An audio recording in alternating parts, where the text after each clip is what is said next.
Hi, my name is Aaron and I have been traveling in India for the past 3 years, mostly staying in different monasteries and practicing.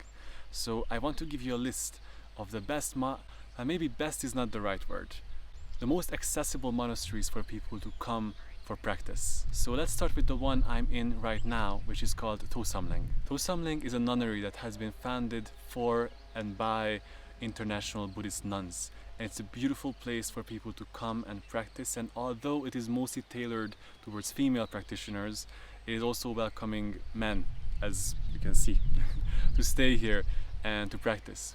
They usually offer shorter courses on Vipassana and Shamatha Meditation, around 4 or 5 days, and people can come here, be in silence and join the course, or they can come here for their personal retreat. And I just want to say that it has such an amazing energy, because in everyday life we tend to develop these very hard edges, and somehow we don't drop them when we come into retreat, but approach meditation retreat with that kind of controlling, kind of hard-edged mindset. And this place really just invites you to soften and ground and then go into practice. The next one is also a nunnery, and they are both pretty close to Dharamsala, in a few hours distance away. And this one is called Dongyu Gatsal Ling Nunnery, and it has been founded by Tenzin Palmo, who is just an amazing being who spent 12 years living in a cave in the Himalayas, and she is one of the first Westerners who has become a Tibetan Buddhist nun. And if you come to this nunnery, you do have a chance to meet her. She doesn't teach much anymore, but you can have a personal meeting with her, which I found immensely helpful. And this one is really tailored more towards female practitioners. It's a place that it has been created for Himalayan women and very dedicated practitioners. So it's not so much open for lay people, it's more tailored towards nuns. But if you're a female practitioner and you're looking for a beautiful place to just do a personal retreat with some guidance, then this might be the place for you. The next one is a more popular one called Tushita, which is in Dharamsala, the same city where His Holiness the Dalai Lama lives. And it's nestled in the hills amongst these beautiful pine trees, and it's mostly tailored towards beginners. They have this classic 10-day introduction to Buddhism retreat, which happens every month. And also they have guided meditations happening every morning, and a lot of people come to that. But it's also open for more advanced practitioners. They do more advanced courses, not so regularly, but sometimes. And they also offer personal retreats if you just want to be calm in a very beautiful environment that is conducive for your practice. All these monasteries have been in the Tibetan tradition, but there is one in the Zen tradition down in South India, in Tamil Nadu, in a city called Perumalmalai. Now this place is called Bodhi Zendo, and it has been founded by a Christian monk who has also become a Zen practitioner. It's a very unique environment. It's a very beautiful environment, full of nature, flowers, and also nestled in the hills.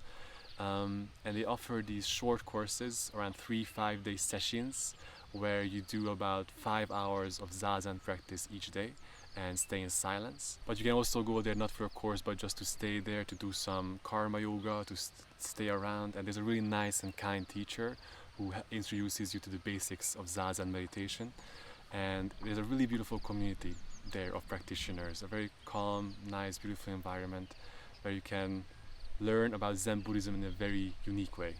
Then back in North India, there's a Tibetan colony called Bir, and it has 2 very beautiful monasteries. The first one is called Deer Park, and it's not so much your classic monastery. It's a center that is built in order to introduce Dharma in different ways. So there's not just classic meditation retreats happening, but retreats about conscious communication, conscious writing, conscious filmmaking.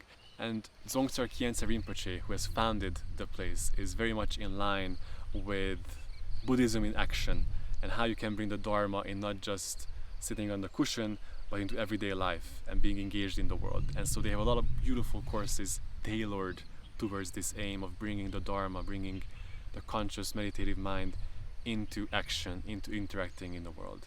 And it's a very beautiful place, and you can also go for personal retreats, but they have a lot of courses happening all the time, and it's really worth checking out. And the last one I want to share with you is called Sherabling. This one is also in Bir, a little outside of town. And the special thing about this monastery is that Mingyur Rinpoche spent his 3-year retreat in this monastery, and he studied there for a long time with the teacher who is still the abbot there, Taisitu Rinpoche. And this one is a really big one. There's like hundreds of monks and novices living in the monastery, and it's just a really amazing environment. I think it's one of my favorite ones so far I've been to. And the abbot Taisitu Rinpoche is just such an incredible being. The 10 minutes I got to spend with him in person, where he was just talking about nothing, just telling a story, I learned more than through a 10-day course. And so you can go there for personal retreat, but this one is a bit more closed down for lay practitioners if they just want to go there to do their personal retreat. There's not so much accommodation for that, but there are courses happening that are for more advanced people. So if you're interested in going really deep into Vajrayana Buddhism, then I think this would be an amazing place to start or continue your practice. Now, this was a pretty short list, and there's a bunch of more beautiful Dharma centers around India, in Bodh Gaya and in many other places.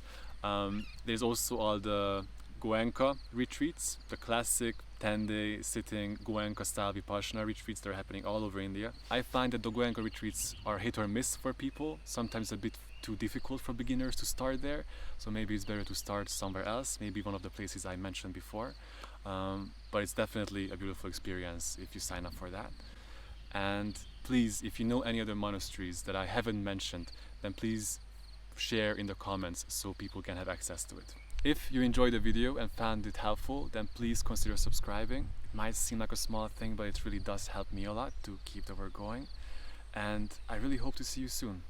Thank you for watching.